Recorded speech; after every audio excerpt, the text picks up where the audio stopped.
주십시오라는 제목으로 함께 말씀을 나누겠습니다.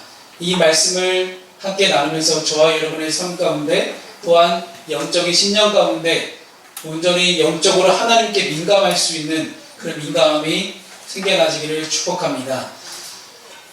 이 요엘서 말씀은 대략적인 역사적인 그런 개관을 말씀드리게 되면 유다 왕 요아스 왕 시대에 일어났던 이 선지자가 바로 요엘 선지자입니다.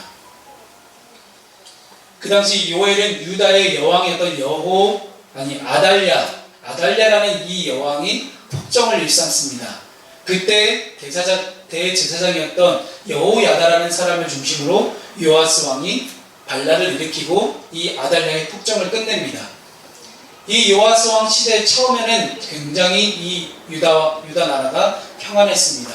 그런데 이 요아스 왕의 말기에 유다가 타락을 하기 시작합니다.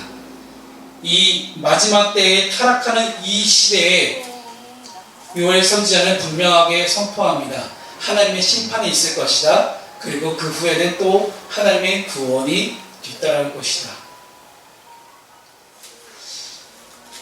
그 당시 많은 선지자들의 특징 중에 하나는 바로 하나님의 때와 하나님의 징조에 대해서 명확하게 구분하고 분별할 줄 알았던 사람이었다는 것이죠.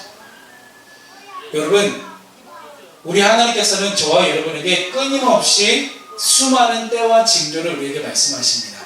근데 과연 그러한 징조 가운데 여러가지 현상과 여러가지 수많은 일들 가운데 과연 여러분들은 얼마나 영적으로 민감하게 반응하고 계십니까?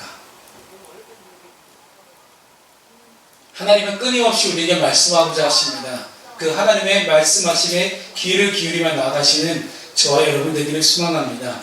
영적 민감함을 잃지 않기 위해서 그렇다면 우리는 어떻게 해야 될까요? 첫 번째는 우리는 어떻게 하면 그 변화를 감지할 수 있을까에 대해서 끊임없이 하나님께 매달릴 수 있어야 됩니다.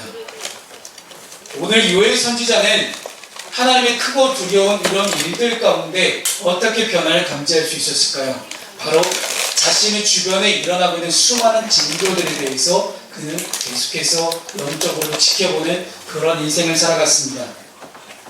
요아스 왕이 타락을 했습니다.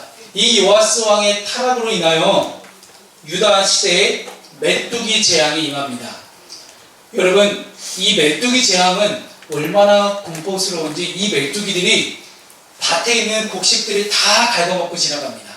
그러니 이 단순히 메뚜기 재앙으로만 끝나는 것이 아니라 이 메뚜기가 다 갉아먹었기 때문에 식량을 보관할 수가 없고 먹을 것이 없는 그런 시대가 도달하게 됩니다.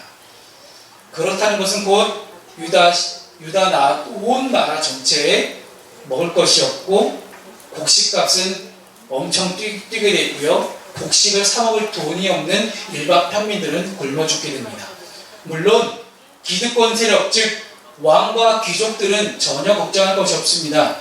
아무리 곡식값이 비싸져도 나라에 있는 돈을 가지고 그들은 사 먹기 때문입니다. 하지만 일반 평민들은 어떻게 됩니까? 전혀 먹을 것이 없기 때문에 굶어 죽을 수밖에 없는 그러한 일들이 일어나게 됩니다. 이것이 누구 때문에 시작됐나요? 바로 요아스 왕의 타락으로, 요아스 왕이 잘못된 길을 걸었기 때문에 그런 일들이 발생합니다.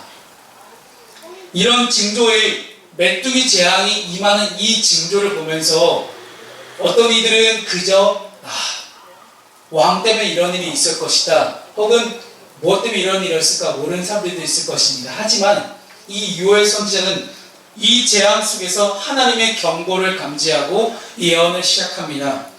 예수님도 징조를 보아 때를 판단하라 말씀하셨습니다. 그러면서 예수님께서 마지막 때에 다가왔을 때 나타나는 분명한 징조에 대해서 설명을 하셨습니다. 처처에 기근과 지진이 일어날 것이고 온갖 천재지변이 다 일어나리라 말씀하십니다. 지금 우리가 살고 있는 시대와 참 비슷합니다. 올 겨울에도 강력하지 않지만 약한 라니냐가 올 것이다 라고 기상학자들이 예측하고 있습니다. 라니냐가 이제 오게 되면 가장 첫 번째 드러나는 특징은 폭설이 내립니다. 북반구에 엄청난 폭설들이 아마 내리기 시작합니다. 그래도 약한 라니냐라고 하니까 조금 안심이 되지만 그럼에도 불구하고 매년 우리가 여름과 겨울에 엄청난 홍수와 폭설을 계속해서 경험하게 되는 것, 많은 곳에 지진이 일어나고 우리나라의 경주에 일어난 지진 때문에 얼마나 많은 일들이 일어났습니까? 참 엄청난 많은 사회 현상으로 퍼져나가는 것들을 보면서 참 마지막 때를 준비하는 우리 신앙인의 모습들은 온데간데 없고 그저 지진에 대비하지 못한 정부를 꾸짖고 지진의 혼란만을 가중되고 있는 그런 일들을 우리는 보게 됩니다. 이 마지막 때에 이 징조를 보면서 우리는 어떻게 하면 하나님의 뜻을 알 수 있고 어떻게 하면 이 영적인 민감함을 유지할 수 있을까요? 제가 한때 영적인 민감함에 가장 민감했을 당시에는 카톨릭 수도사였던 로렌스 형제가 쓴 하나님의 임재 연습이라는 책이 있습니다. 이 하나님의 임재 연습이라는 이 책을 읽어가면서 그때 하나님께서 우리의 삶 가운데 어떻게 하면 깊숙이 임재하고 계실까에 대해서 계속해서 새벽마다 낮마다 저녁마다 계속해서 묵상하며 살아왔습니다. 그렇게 계속 묵상하다 보니 어느 순간부터 제 뺨을 스치고 지나가는 바람 속에서도 하나님의 임재가 느껴지기 시작합니다. 이게 무슨 말입니까? 여러분, 이 세상 모든 만물은 다 우리 하나님께서 만드셨습니다. 이 세상 모든 만물을 만드신 하나님께서 세상 모든 것 가운데 하나님의 뜻에 의하여 하나님의 계획에 의하여 모든 것들을 움직이시는구나라는 것들을 제가 깨닫기 시작했습니다. 이 하나님의 임재 연습 책을 읽고 나서 시작된 저만의 하나님의 임재 연습을 통하여 하나님의 영이 굉장히 깊숙이 나에게 가까이 다가와 있구나라는 것들을 느끼기 시작했고 이 성령에 조금 더 민감하게 반응할 수 있도록 조금 더 성령에 가깝게 다가갈 수 있는 그런 연습들을 하기 시작했습니다. 그러다 보니 제 가운데 하나님의 많은 은사가 부어지는 것들을 경험하게 됩니다. 예언의 은사와 어떤 많은 여러 가지 은사들을 부어주심을 통하여 성령께서 우리에게 정말 원하고자 하시는 것들, 정말 성령께서 내 삶 가운데 깊숙이 들어오셔서 어떠한 일을 행하고자 원하시는지에 대해서 분명하게 가르쳐 주시기 시작합니다. 이 예언의 은사를 통하여 많은 이들이 저를 통해 역사하시는 하나님의 위로함과 격려와 하나님의 평안을 공급받기 시작했습니다. 사랑하는 성도 여러분, 하나님께서 은사를 주실 때는 절대로 그냥 주시지 않습니다. 하나님께서 반드시 하나님의 계획하심 속에서 은사를 주시게끔 되어 있는데 그 당시 전혀 뜻하지 않은 사람들이 생각나서 연락을 하고 만나고 함께 기도하고 났더니 그 사람에게 많은 평안과 위로함이 주어지기 시작합니다. 이러한 영적인 위로함들, 그런 은사들을 경험하면서 저 안에는 분명한 하나님의 임재에 대한 확신이 일어나기 시작했습니다. 여러분, 하나님의 임재에 대한 확신이 일어난 그 순간부터요, 시작된 또 다른 일들은 어떤 일이 일어났냐면 우리 주변에 일어난 수많은 일들 가운데 모든 일들 가운데 과연 이곳에 담겨져 있는 하나님의 뜻은 무엇일까에 대해서 계속해서 묵상하며 살아가게 되는 것입니다. 여러분 주변에는 일어나는 여러 가지 일들, 아마 나는 아직 작고 어리기 때문에 나한테 이런 일들이 그저 대수롭지 않게 여겨질 수도 있습니다. 하지만 그리스도인이라면, 믿는 사람이라면, 영적인 사람이라면 내 주변에 일어난 일들에 대해서 민감하게 반응할 수 있어야 합니다. 그렇다고 너무 민감해져서 옆에 사람에게 민감하게 반응하고 나 굉장히 시크해지고 이런 이야기가 아닙니다. 그런 이야기가 아니라 정말로 주님, 이 일들을 통하여 저에게 원하시는 것이 무엇이고 하나님의 뜻과 하나님의 생각은 도대체 무엇입니까? 라고 우리가 질문할 수 있어야 합니다. 사랑하는 성도 여러분, 우리 주변에 일어난 모든 일들은 다 나의 계획함이 아니요 하나님의 계획함입니다. 하지만 분명히 그 가운데는 우리의 인간의 자유의지를 통해서 내가 선택하고 내가 결정할 일들이 일어날 수 있습니다. 하지만 나의 선택과 결정함 주변에 일어나는 그 수많은 일들 가운데 분명히 뜻하지 않은 일들이 일어날 수도 있습니다. 그런 분명히 뜻하지 않은 여러 가지 일들 가운데 우리는 고민하며 하나님 도대체 이 일들이 저에게 무슨 상관이 있습니까? 라고 우리 질문할 수 있어야 합니다. 조금 더 영적인 지경이 넓어지잖아요. 그렇게 되면 그때부터는 나라에 일어나는 수많은 일들을 위해서 고민하며 걱정하며 기도하게 됩니다. 아직도 세월호 배는 바닷속에 갇혀있기 때문에 저에게는 이 노란 리본 배지가 아직도 달려있습니다. 해결되지 않았기 때문이죠. 배가 건져졌으면 모르겠지만 아직도 배가 건져지지 않고 있고, 이 배를 건질 생각이 없는 정부의 생각들, 그리고 특별조사위원회를 바로 해체시켜버리고 모든 국가 재정을 다 차단시켜버린 이 상황 속에서 과연 하나님은 어떤 생각을 가지고 계실까? 참 궁금했습니다. 왜 이 몇백 명이 되는 사람들을 왜 바닷속에 잠기게 하셨을까? 많은 일들이 일어나고 있습니다. 지금 우리나라에는 정말로 굉장히 많은 사건들이 일어나고 있습니다. 뭐 비선 실세로 등장하는 어떤 한 여인, 그리고 그의 딸이 재학하고 있던 대학교 총장이 사퇴하고 있고, 대학교 총장이 사퇴하는 것이 온갖 모든 매스컴에 도배가 될 정도로 굉장히 큰 이슈가 되고 있는 것이 바로 지금 우리가 살아가는 세상입니다. 과연 이 가운데 하나님의 정의는 어디 있을까요? 하나님의 평화는 과연 어디에 있습니까? 이 여러 가지 일들을 바라보면서 저는 하나님의 그저 평화와 정의를 구할 뿐입니다. 하나님의 임재를 전혀 생각하지 않고 있는, 하나님은 전혀 의식에 두고 있지 않은 많은 이들을 통하여서 정말로 많은 일들이 벌어지고 있습니다. 이런 수많은 일들 가운데 저에게 드는 생각은 딱 한 가지 뿐이었습니다. 아직 많은 이들이 마지막 때를 준비하고 있지 않구나. 지금 당장 예수께서 재림하신다 해도 그것에서 준비가 되는 선은 과연 얼마나 있을까요? 우리에게 주어진 신앙의 분명한 표징은 바로 코람데오입니다. 하나님 앞에서 코람데오, 하나님 앞에서 과연 내가 어떻게 내 인생을 살아갈 것인가, 그것이 바로 지금 하나님의 임재를 갈망하며 살아가고 있는 저와 여러분에게 주어진 일일 것입니다. 여러분, 기도하지 않고 살 수 있을까요? 말씀 읽지 않고 살 수 있을까요? 기도와 말씀은 우리의 영적인 양식이라고 불려집니다. 하지만 내가 배고프기 때문에, 여러분, 저는 배가 고프면 손이 떨립니다. 그리고 두뇌 회전이 갑자기 잘 안 되기 시작해요. 배가 고프면. 그래서 예전에는 20대 때는 매년 겨울마다 제가 12월 마지막 주에 항상 금식을 했습니다. 3박 4일 동안 금식을 하면서 하나님께 기도로 나가는 그런 시간을 가졌었는데, 이틀이 지나기 시작하면 그때부터 손이 떨리기 시작해요. 그리고 허리가 아프기 시작해요. 여러분, 금식을 하게 되면 자신의 몸에 가장 안 좋은 부분부터 아파하기 시작합니다.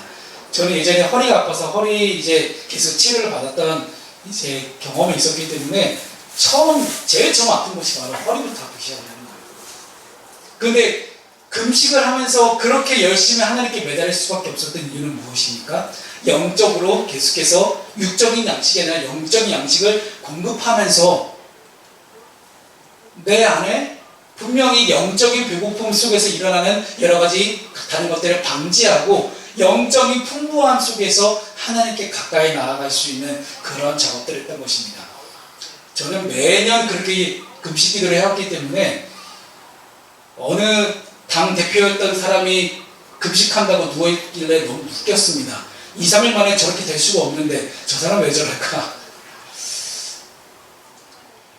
저와 여러분 안에 분명한 영적인 민감함들, 이걸 어떻게 유지할 수 있을까요? 두 번째는요, 영적인 이 민감함을 통해 과연 우리는 무엇을 할 수 있을까?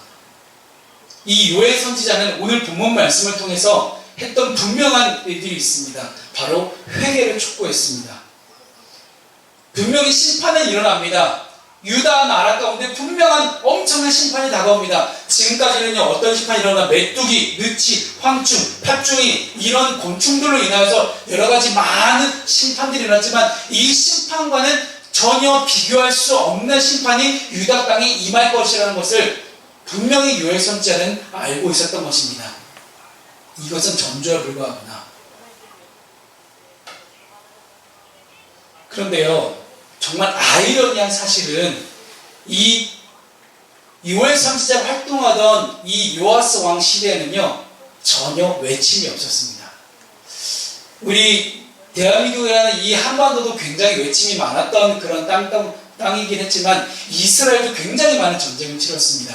그런데 유다 역사를 쭉 보면요, 신기하게 이 요아스 왕 시기에 그렇게 전쟁이 많이 없었어요. 주변 강대국들이 조금 힘이 약해진 시기였기 때문에 전쟁이 일어나지 않는 이 시대에 하나님의 심판을 선포하는 요엘 선지자를 보면서 과연 사람들이 어떻게 반응을 했을까요? 여러분, 우리 주변에 아무런 일도 일어나지 않는다고 나에게 어떤 심각한 일이 일어나지 않는다고 해서 우리가 영적인 민감함을 잃어버린다면 그때가 가장 위험할 때입니다. 제가 하나님의 인재 연습에 대해서 연습하게 된 계기가 있습니다. 그때 당시에 제가 하나님께 기도하다가 갑자기 하나님께서 떠올려 주셨다는 생각들이 뭐였냐면 잘 나갈 때였어요. 무슨 말인지 혹시 이해가 되실지 모르겠지만 잘 나갈 때였어요. 그 당시 잘 나갈 때라는 건요, 아무런 일도 일어나지 않는 것을 의미합니다. 나에게 어떠한 고통과 고난과 근심, 걱정, 염려거리가 하나도 없는 그런 시기였어요. 아무런 염려와 걱정, 근심이 없는 그 시기 가운데 그때 당시 대학원에서 너무 걱정할 것이 없이 그저 교회 사역 잘 감당되고 있었고요. 그리고 공부도 제가 그때 얼마나 잘했냐면요, 참 잘했어요, 공부를. 그러다 보니까 여러분 대학원에서 한 과목을 더 듣는다는 것은 굉장히 큰 모험입니다. 근데 공부를 잘해서 공부 욕심이 생기자 이제 한 과목을 더 듣게 되는 거예요. 대학원은 말 그대로 일반 학부하고 좀 다르기 때문에 책도 굉장히 많이 읽어내고요. 에세이도 매주 한 편씩 써내야 되고, 그리고 이 대학원 과목을 좀 전문적으로 공부하기 때문에 한 과목을 더 듣는다는 것이 굉장히 큰 어려움입니다. 하지만 그때 당시에는요, 어떻게 하나님께서 이렇게 지혜의 영을 부어주시는지 공부를 그렇게 많이 해도 진짜 레포트도 하나도 안 밀리고 다 내는 거예요. 발표 수업도 잘하고요. 교수님한테 칭찬받았고 기분 좋았고 나 미국 유학 갈까 생각도 했던 그 시기였습니다. 정말 저는 미국 유학을 한번 생각했었거든요. 신학 공부를 더해서 박사학위를 받고 다시 돌아올까라는 생각도 이제 그 당시에 했었습니다. 근데 이렇게 잘 나갈 시기에 하나님께서 저에게 어떤 말씀하셨냐면 잘 나갈 때 조심해라. 계속 그 생각 주시면 잘 나갈 때 조심해라. 그러면서 저에게 떠올리셨던 옛 과거의 기억이 대학교 2학년 때 열심히 오토바이 타고 돌아다니다가 사고 난 기억. 절대로 여러분, 우리 두 친구는 오토바이 타지 마세요. 나중에 혹시 타락하게 된다 하더라도 절대 오토바이 타지 마세요. 진짜 죽고자 하는 길입니다. 빨리 죽고 싶으면 오토바이 타세요. 정말 저는 그때 얼마나 제 안에 교만함이 가득해졌는지요. 근데 그걸 모르고 있었거든요. 근데 그 오토바이 타고 가다가 혼자 새벽에 타고 가다가 사고가 난 거예요. 근데 안 다쳤어요. 비록 물론 이제 그 상대방 차에 범퍼가 깨져서 범퍼 물어주는 값을 이제 치러줬지만 저한테는 굉장한 큰 시련이었습니다. 근데 갑자기 하나님께서 그 기억을 떠올리게 하시면서 잘 나갈 때 조심해라 하시는 거예요. 이내 학기 말이 시작됐는데 이내 엄청난 시련이 다가오기 시작합니다. 여러분, 잘 나갈 때 조심해라는 걸 왜 하나님께 떠올려주시는가? 그런데 이 시기가 참 비슷합니다. 이 요아스 왕 시기인데요, 정말로 평안했거든요. 아달랴의 폭정을 끝내고 이 요아스 왕이 정말로 종교 개혁을 할 정도로 엄청난 일들을 많이 하기 시작합니다. 얼마나 평안했게요. 그런데요, 그 평안한 시기 가운데 이 요엘 선지자는 그 사람들이 나가서 여러분 회개하십시오라고 선포할 수밖에 없었다는 거예요. 요엘은 여호와의 크고 엄청난 두려운 심판의 날이 임하기 전에 회개로 상황을 변화시킬 것들을 촉구합니다. 우리가 나가서 사람들에게 이야기할 것은 무엇이겠습니까? 교회 다니십시오, 예수 믿으십시오, 여러분, 세례 요한이 뭐라 선포했습니까? 회개하라, 천국이 가까이 왔느니라. 예수님께서도 회개하라, 하나님 나라가 가까이 왔다라고 이야기하십니다. 그렇다는 것은요, 회개해야만 하나님 나라가, 그러니까 하나님 나라가 가까이 오니까, 하나님 나라가 이미 우리 가운데 임하기 시작했으니까 심판이 다가오고 있으니까 회개하십시오가 아니라는 거예요. 여러분 잘 보세요. 하나님 나라가 가까이 오니까 회개하십시오가 아니었습니다. 회개하라, 하나님 나라가 가까이 올 것이다. 즉 회개하는 모든 사람에게는 하나님의 나라가 가까이 올 것이라는 것을 의미합니다. 그렇다는 것은요, 마지막 때에 하나님의 엄청난 막 심판이 임하고 예수님이 재림하셔서 막 세상이 뒤집어지고 그런 것이 아니에요. 지금 우리가 살고 있는 이 시기 가운데, 이 땅 가운데 하나님의 나라가 이루어질 것들을 선포하고 계신 것입니다. 내 안에 내가 개인적으로 먼저 하나님께 회개하고 나아가면 내 안에 하나님의 나라가 임하기 시작합니다. 내가 하나님의 나라에 살고 있는 것처럼 하나님의 정의와 하나님의 사랑과 하나님의 평안을 가지고 살아갈 때에 하나님의 나라가 내 안에 임할 때에 내가 하나님의 나라의 한 백성으로 살아갈 때에 이 땅에 있는 모든 사람들이 각각 한 사람 한 사람이 다 하나님의 나라의 한 구성원으로 살아갈 때에 이 나라는 하나님의 나라가 되는 것입니다. 여러분, 하나님의 나라를 구성하는 세 가지 요소, 국민주권 용도가 있지 않습니까? 이미 주권은 선포되었습니다. 이미 하나님의 주권은 선포되어졌습니다. 그리고 하나님의 백성들, 국민, 하나님의 나라의 백성들이 이제는 필요합니다. 그것은 어떻게 되냐고요? 바로 회개할 때. 저와 여러분 가운데 혹시 지금 성령께서 회개할 것들을 생각나게 하셨습니까? 반드시 회개하십시오. 철저하게 회개하십시오. 하나도 남기지 말고 다 회개하십시오. 그럴 때 여러분 안에 온전한 하나님의 나라가 임할 것입니다. 로마서 말씀에 하나님의 나라는 먹는 것과 마시는 것이 아니요 성령 안에서 정의와 평화와 기쁨이다라고 말씀하고 계십니다. 정말로 여러분 안에 정말 노력한 만큼 보상을 얻을 수 있는 그런 정의로움과 또한 정말 평안함과 온전한 기쁨을 얻기 위해서는 우리는 성령 안에서 하나님의 나라를 체험할 수 있어야 합니다. 그러기 위해서는 우리가 성령을 받아야겠지요. 그래서 오늘 본문 요엘서 말씀은 굉장히 유명한 말씀입니다. 그 후에 내가 내 영을 만민에게 부어주리니 너희 자녀들이 장래일을 말할 것이며 너희 늙은이는 꿈을 꾸며 너희 젊은이는 이상을 볼 것이며 성령이 임할 때 이런 일들이 일어날 것이라 말씀하십니다. 이런 것들을 어떤 신비주의에 빠져있는 어떤 일부분의 목회자들은 이 성령 사역을 가지고 자신들이 신사동에 이러면서 자꾸만 안 좋은 이야기를 퍼뜨리고 다닙니다. 마지막 때를 이야기하면서 정말 종말론을 너무 이상하게 세대주의적으로 너무 표현을 합니다. 하지만 여러분, 정말로 진짜 마지막 때는요, 지금 이 순간 찾아올 수 있습니다. 내가 진정으로 회개하고 하나님의 나라의 본성으로 들어가는 그 순간, 예전에 죄 가운데 있었던 나의 마지막은 이미 끝난 것입니다.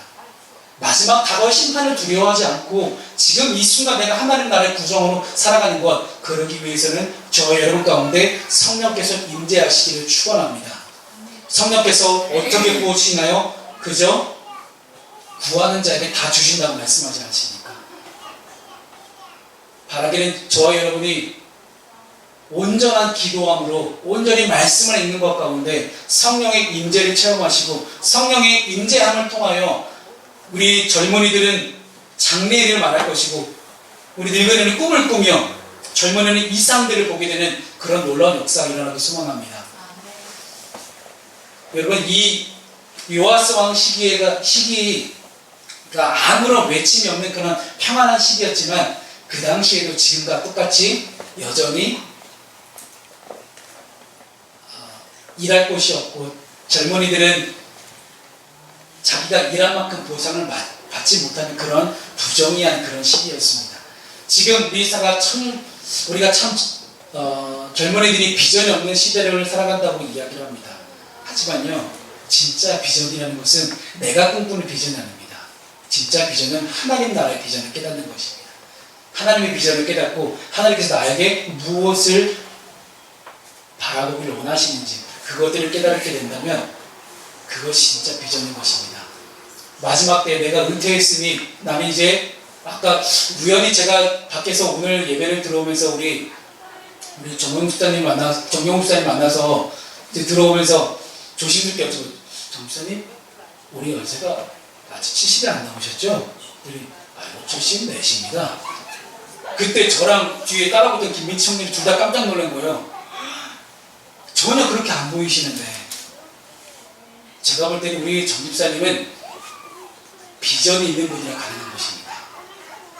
아무도 끄덕끄덕도 안 하시고 아멘도 안 하시는군요. 우리 정 집사님 꿈을 꾸시는 분이세요. 꿈을 꾸기 때문에 전혀 나이 들어 보이지 않는 겁니다. 모세가 80세의 나이에 하나님의 부르심을 받고 놀라운 하나님의 사역을 감당할 수 있었던 이유는 무엇입니까? 끝없이 하나님과 대화하는 사람이었고 끝까지 하나님의 뜻과 비전과 이상에 대해서 하나님의 계획에 대해서 민감하신 그런 분이 바로 모세였기 때문입니다. 바라기는 우리 정용훈 주사님께서도 그런 모세의 역할을 잘 감당하실 것이라 저는 확신합니다. 아무도 끄떡끄떡 안 하시면 한 분, 두 분 끄떡끄떡 하시는군요. 마지막 세 번째는요, 이 마지막 선지자의 사명은 과연 심판에만 있을까요? 저와 여러분이 나가서 선지자의 역할을 잘 감당하면서 과연 심판만을 이야기할 수 있을까요? 아닙니다. 과연 우리는 구원에 대해서 이야기할 수 있어야 됩니다. 회개를 촉구하고 회개한 모든 이들에게 구원이 임했다는 것을 우리는 분명하게 선포할 수 있어야 합니다. 이 마지막 때에 분명히 심판이 있을 것입니다. 하지만 그 심판대 앞에 서기 전에 우리는 분명히 구원이 임할 것입니다. 구원의 길에 대한 선포도 사명자가 해야 될 분명한 사명입니다. 요일은 주님의 이름을 부르는 자는 즉 주님께 소망을 두고 주님만을 바라보며 주님께 가까이 나아가는 모든 이들은 다 구원을 얻을 것임을 선포하고 있습니다. 여러분, 이 말이 어떻게 들려주시나요? 너무 당연하게 들려주시나요? 그런데 이 당시 유다 시기에는 이것이 전혀 당연하지 않았습니다. 왜냐하면 그 당시 구원을 얻을 수 있는 유일한 길은 무엇입니까? 하나님 앞에 나아가서 율법을 잘 지키고 매일 상번제와 여러가지 하나님을 향한 제사를 잘 드릴 때에만 가능한 것이 바로 구원이었습니다. 하지만 이 요엘 선지자가 뭐라고 선포합니까? 주의 이름을 부르는 자에게 구원이 임한다고 지금 선포하고 있지 않습니까? 지금 많은 이들이 구원에 대해서 잘못 생각하고 있습니다. 어떤 이들은요, 내가 출세해서, 어떤 이들은 내가 돈을 잘 벌어야지만 내가 스스로 자기를 구원할 수 있다고 생각합니다. 내가 명예를 얻어야지만, 내가 권력을 얻어야지만, 내가 잘 나가야지만, 내가 출세해야지만 내가 나 스스로를 구원할 수 있다고 생각할지 모르겠습니다. 그 당시 바리새인들처럼, 그 당시 유대인들처럼 똑같이 이것을 해야만 구원 얻겠다고 생각하지만 분명하게 주님께서 우리에게 선포하신 것은 주님의 이름을 부르는 자에게, 주님께 가까이 나가는 사람에게, 주님께 나의 모든 소망을 두는 자에게만 구원에 임한다고 선포하고 있습니다. 주님께 나의 소망을 두는 것이요, 내 소망, 내 소원, 나의 것들을 이루기 위해서 주님께 주님 이거 해주세요, 저거 해주세요 막 그렇게 요청하는 것이 아니라 주님의 소망이 과연 제 소망입니다. 주님의 뜻이 저의 뜻이 되게 해주십시오.